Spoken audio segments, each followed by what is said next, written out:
chosen ones, empaths. You see, the thing is, right, with empaths as a whole, we'll focus on at the beginning, right? You provide a level of security that is unmatched. You see, for a narcissist to be involved with an empath as a whole, as a group, yeah, that we are, you provide a level of security that they don't find elsewhere. But what you have to understand about you as an individual, and I'm talking to you, right? You personally, you catered a specific supply, right, for the narcissist that was involved in your life.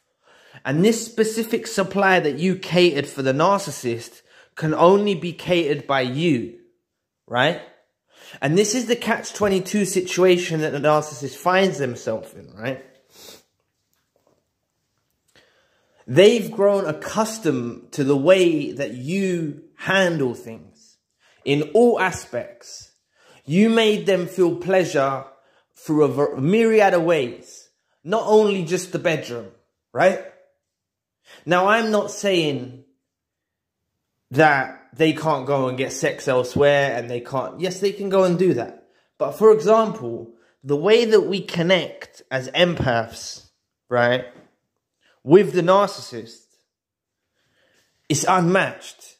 And the point that I'm making is you can't just pick any empath. Say we just chopped and changed, right? Say you just stuck that empath with that narcissist. That narcissist has grown so accustomed to the way that the empath involved in their life was to them. The way that the empath in their life made them feel. How the empath made them have this euphoric feeling. Right? And it's only that empath that can provide it. This is the catch-22 situation for the narcissist. This is why, even if they do find another empath, they're still going to be caught up on the old empath. Right? And it's not likely that they go from empath to empath to empath. You have to understand that there's a particular way that we handled the situation at that period of our life. Right? If this was in your 20s or your 40s or your 60s or your 70s or onwards, whatever. I'm trying to say that we was a person involved in that life of the narcissist for however long we was involved in their life, right? And we provided this supply for them, right? That gave them pleasure in so many ways, okay? But it's literally down to the specific individual, right? Because you have unique gifts. You have a unique set of talents. You are a unique individual.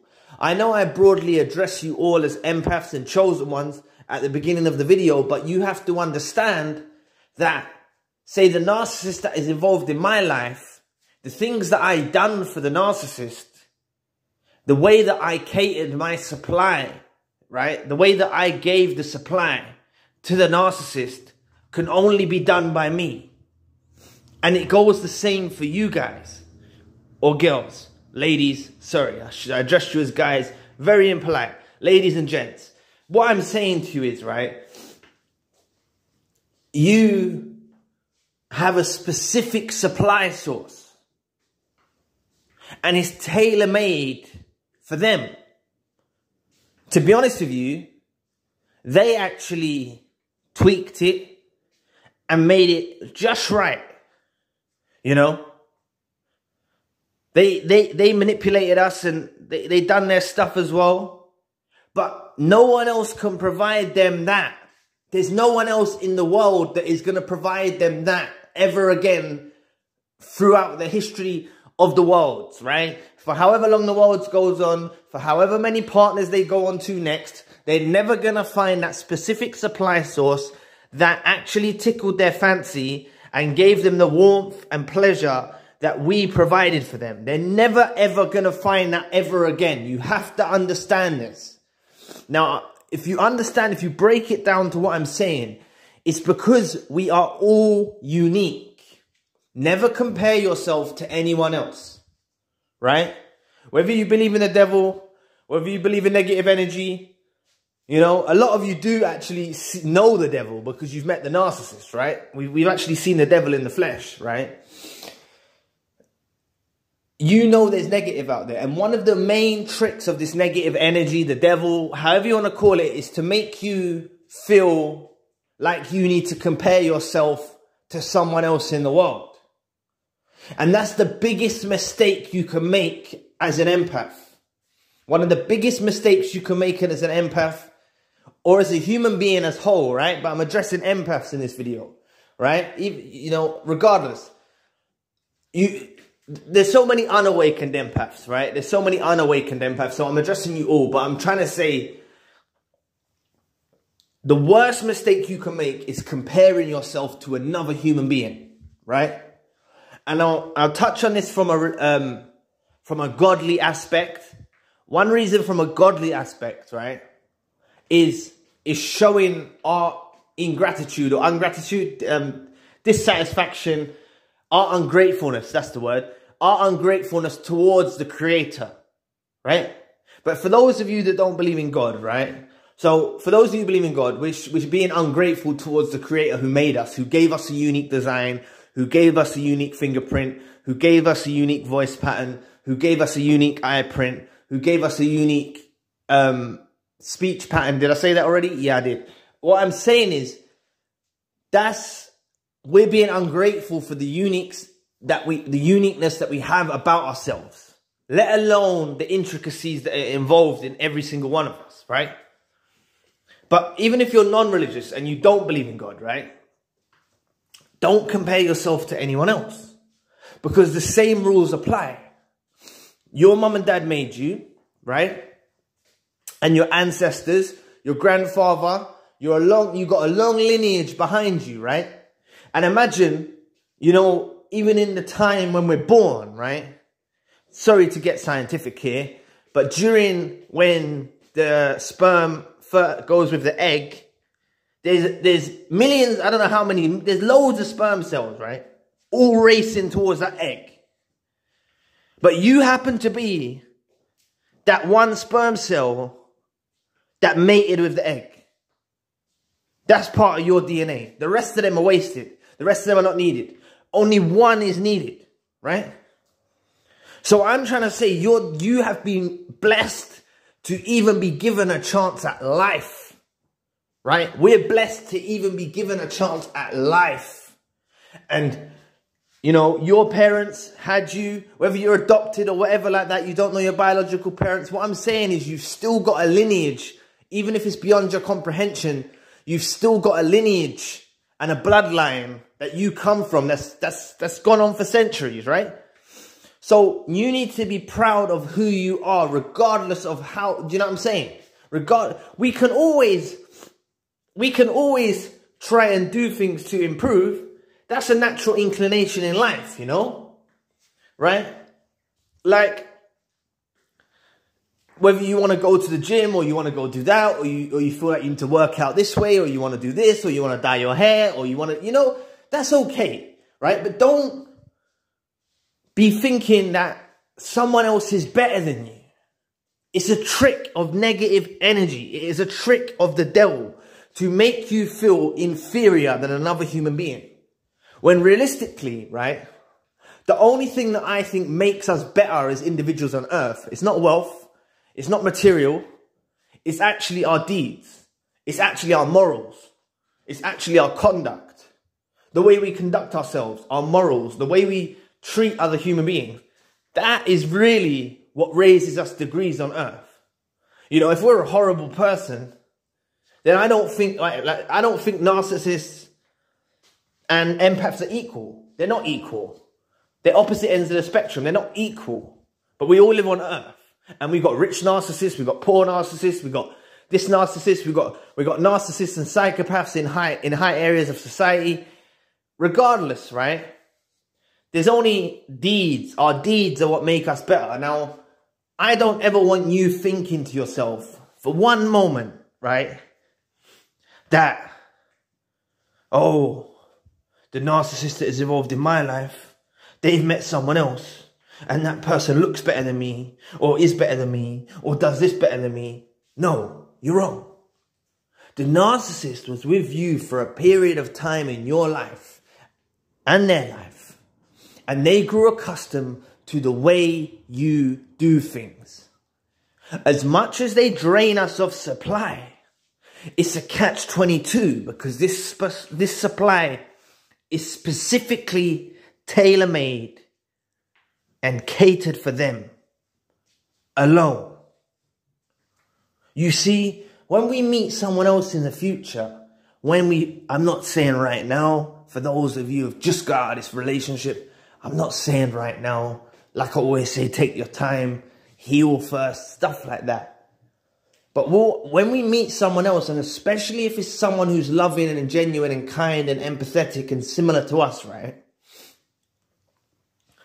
We'll notice that the way we give them our love, or call it supply, let's call it in narcissistic terms, the way we give them our love, right, will be different to the way that we used to give it to the narcissist.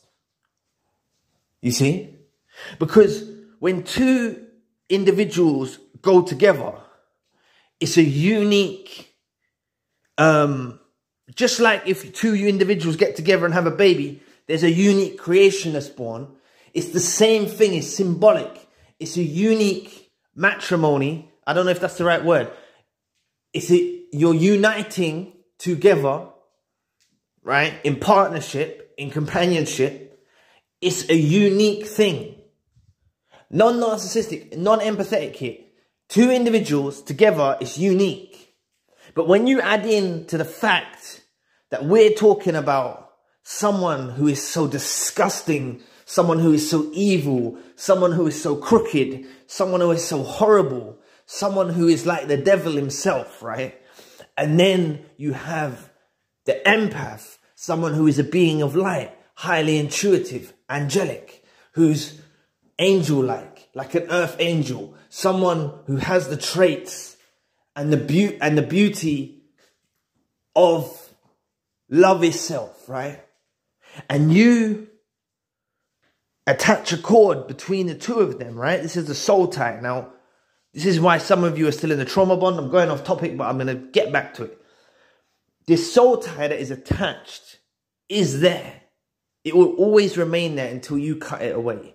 But what I'm saying is, you fed them through this supply. You fed them this supply, and they ate it up. But it's just how you do it. It's just like how you do it. Imagine cooking a dish, right? And you put in the seasonings and you put in all of the whatever, and you make a plate of food. There's only you that knows how to make that plate of food.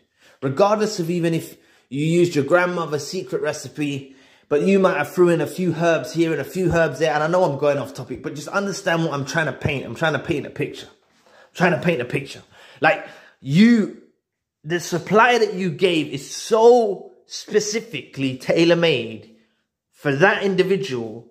It's unreal. And that's why they don't find this wherever else they go. This is the catch-22 that they find themselves in. They were given a unique supply source, given by a unique individual that was tailor-made for them, specifically for a period of time in this life, in this existence. They had that. They get blown out of proportion.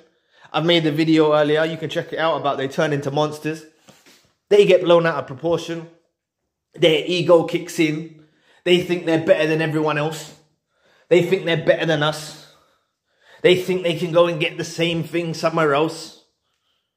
No, they can't.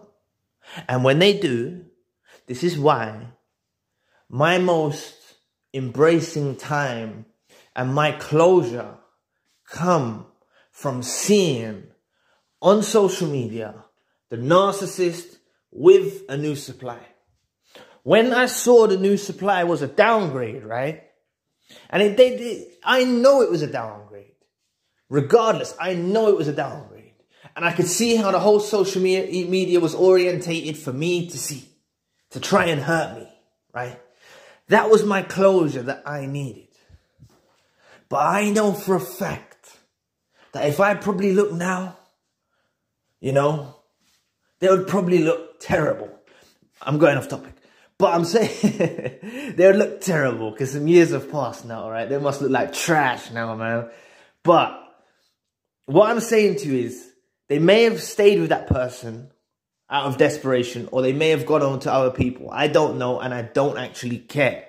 But what I know for a fact is they will never find what I gave. And if I know what I gave with my whole heart and my unique creation, if I know what I done for someone who was twisted and evil, right? Then I know that there's plenty of you out there that have done exactly what I've done, right? And you've given pure love, right? And you've actually given them immense amounts of pleasure. And I'm not just talking of the sexual kind. I'll get into that. But I'm saying you've given them immense amounts of pleasure through a myriad of ways, right? They ain't finding that elsewhere. It's impossible. They're not going to find it, right? And I tell you, the only way they're going to find it is if they come back to you. If you come back to you, they'll get that feeling again. And they'll probably go through the whole process of discard, devaluation, discard, all of that again. Right? And you might just give them enough of what they need. You know? If they know they can come back, that's the thing. You have to play it right. You have to make sure they know they can't come back. That's another determining factor. If they know they can't come back, even if it's after the second or third or fourth or fifth or sixth or seventh attempt, whatever, right? The innumerable, right? The number doesn't matter. If you shut that door finally and they are locked out, right? Door slammed, bolted and welded it shut, like that commenter said, that I've used the phrase again and again, right? To try and instill it in your minds. Once you do that part, they are in the world without that supply source. They can never, ever get that supply source again. I'll go on to the topic now of intimacy between you and the narcissist. Because we are so open, because our energy is so pure, when you have intercourse with a narcissist, it actually stimulates them, like it gives them an out of this world experience, right? And I'm not saying I'm the best performer in the bedroom. I'm not saying this. I'm saying it's all spiritually based, right? And chemical releases. There's certain things that you do, right? And as I said, let me backtrack there. When I said I'm not the best performer, that's me comparing myself like I actually know. What I'm trying to say is that's the mindset you need to get out of, right? And I actually just slipped up with my words there. I'm me. I provided them intimacy in the way that I done it, and they won't find that ever again, right? So backtrack on that word what I said. What I meant is I'm not trying to make out. The reason why I went into that subcategory was because I was trying to make out that I'm not trying to make myself out to be some macho, the best, you know what I'm saying? I'm not trying to make myself out to be that way. I tried to be humble, right? But I'm saying that when an empath and a narcissist actually are intimate, it's actually like angels and demons. It's actually like angels and demons having sex. That's basically like what it's like. So it creates crazy psychological, neurological, spiritual effects when you two connect. Especially, and it's not because of them. They're disgusting, right? But it's because we're so pure. We're so innocent. We're so pure. Our love's so pure. We can understand how someone feels or how they want to feel in situations involving intimacy. We can understand that because we empathize. They will never find this again. Their biggest mistake is letting you go. And once you know this, you will be healed.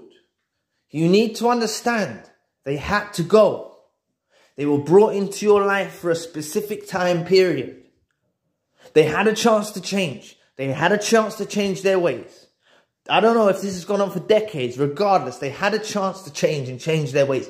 They never changed their ways. They've been the same since day one. That's what I believe. I don't believe it was their upbringing. Maybe I'm wrong. Strike me down with lightning if I'm wrong. I'm just saying my opinion. I don't actually believe it's the upbringing. I believe they're born that way.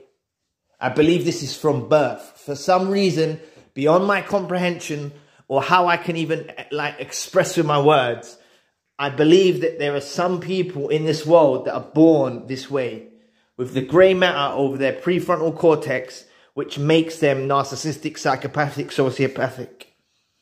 It's in a brain scan. They're actually born this way, and they lurk in the world, all around us. You know? But there's pleasure that only you provided for the narcissist. This is what this video was about. There is pleasure that only you provided, and only you can provide that. So you need to be the one who isolates that supply.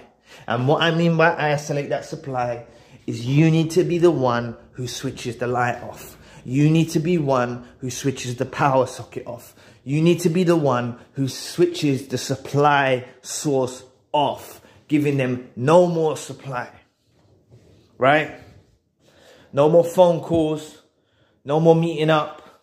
No more texts. You need to be the one who does that. Especially if they've done you wrong. They've done you wrong. I know they've done you wrong. Otherwise, you wouldn't even be on this video now. You know what I'm saying? They've done us so wrong. So let us be their karma. I've mentioned this before in other videos. We are their karma. The way our life goes now, the way we go forward in the world, the way we've got things that are going to come, blessings are going to come upon you, man. All you did is you did nothing wrong. You're not naive. You're not an idiot. You're not a fool. You're not foolish. Don't let none of your friends or family tell you you're foolish. I saw a comment the other day mentioning that someone told them that they're foolish, or another word like that. Like they should have seen it. But listen, when you're on the outside looking into a situation, it's very easy to see something's toxic.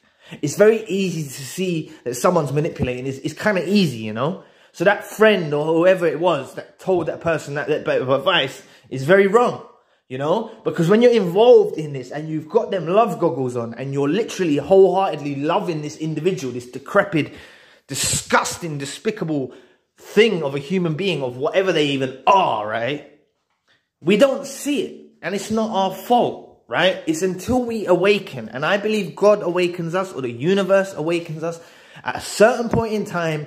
And this is what this is all about now. It's beyond the love, the relationship status, the marriage. It's beyond all that now. It's all about spiritual awakening. It's all about developing and ascending and growing higher heights.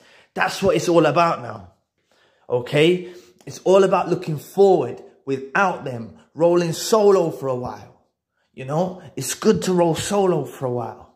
It makes you feel, it makes you know exactly what you need in life. It makes you realize you don't actually need anyone. That's where I'm at now.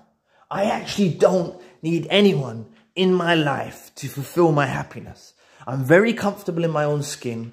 I'm very comfortable in my own surroundings. And I'm very comfortable being on my own. Even friends drain me.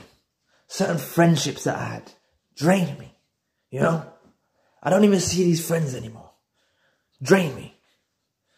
You know, it drains me. That's all I'm saying. It drains me. If someone comes along that ticks the boxes that I'm looking for, and that's why we need to be specific about what we're looking for now, right? We can't give this love. This love is so pure that we have. This love is so pure that we have. We can't be frivolous with this. And I just said this in the previous video, but we can't be frivolous with this love. We can't just give it to people who are not deserving of it. It needs to be given to someone who is deserving. And it will be okay. If they're deserving of the love, it's reciprocal, there's reciprocity, it will be fine. But giving it to these wasters, these toxic people, narcissists, psychopaths, sociopaths, the whole, whatever they are, right? They're just a bunch of dusty weirdos, right? They need to just get a life and actually like, why don't they just go off and be together? You know what I'm saying? They can't be together. They look for people like us. They can't be together. Two of them in a room, they can't be together. This proves how valuable your source of supply is. You know, two narcissists together, it doesn't work. It doesn't work. The only way it possibly could work is if both of them are engaging in a relationship to make both of their exes jealous. You know what I'm saying? They're both together, posting on social media, hi, smiling, and they're just trying to make their ex-empath jealous. And both of them are just playing this game with each other, trying to make their ex jealous, and they're just both caught up on their ex. And they probably last it out that way just because they're just feeding off remnants of supply from their ex. You know what I'm saying? But literally, it don't work. These toxic people together, it don't work. But you need to understand who you are, what you are, and how important you are in this world. Do not let this narcissist define you. Right? This narcissist is a blessing.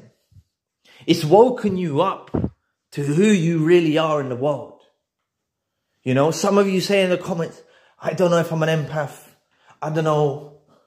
Listen, if you can put yourself in someone's shoes and you can feel someone's pain by like feeling like, yo, I wouldn't want to actually harm someone in that way because that would hurt me. Like if I was in that position, that's empathy. That's empathy. You're putting yourself in someone's position. If you can do that with your mind, then you're an empath, right? There's different levels of empath. There's different levels of awakening, of course, yes. But at the beginning stages, you're an empath before you even know it. You've been an empath before you've even awakened to you're an empath, right? There's pre-awakening, post-awakening. And you lot, most of you lot now are awakened empaths. And you've got your journey ahead of you. You've got your journey ahead of you. Some of you are fresh out. Some of you have been healing for a while. Some of you are just taking time out like I'm doing. And you're saying, you know what, I'm not even looking for nothing. But still, don't lose focus. Focus on things every day, right? We've got this blessing, right? They're living in a catch-22. They're out there now, you know what I'm saying? Literally making suppliers do stuff that we used to do in the bedroom. Sorry to trigger anyone here, but that's what they're doing. They're asking the supplier, do it in this way, do this, do that, do that. That's what they do. They're sick. They're sick. They still want to feel close to us, you know. God knows if they even envision us in their minds. Probably. I wouldn't actually put it past them. I wouldn't put it past them. They're lost without us. You need to understand this. So many of you do not understand that the narcissist doesn't win when they go. The narcissist loses when they leave you. The narcissist is got a path of destruction ahead once they go. They're on a chase for something that doesn't exist in this world. If you've door slam bolted and welded it shut. If you haven't door slam bolted and welded it shut, then there's a way for them back in. Then there's an opportunity for them back in. And they'll just leave you on the shelf thinking, I can come back and pick you up whenever I want. If you stay strong, if you do no contact, if you drain them of supply, if you do not give them any supply, right? They'll be lost. They need you more than you need them. And for all of you being discarded, when someone shuts the door on you, plenty more doors open for us. Not just doors of people, other doors, other avenues, like work, like business, like music and art and different things open up for us. We've all got hidden gifts and talents. We just need to use these hidden gifts and talents, right? That's what we need to do. So just understand, there's a pleasure that only you provided for the narcissist. You are unique. There's not another you. This supply source, I'm just recapping, was specifically given to the narcissist. Now, no other empath will be able to fulfill that role of that supply that you gave. Only you can do it. So you need to be the one that never, ever gives them that supply again. So anyway, thank you for watching today. Please press the like and the subscribe button. If you'd like to donate to the channel, you can find a link in the description box. And if you'd like a one-to-one session with myself, you can also find a link in the description box. Currently, I've got the secondary channel, spiritual channel. So anyway, I'll be back with another video soon. Peace.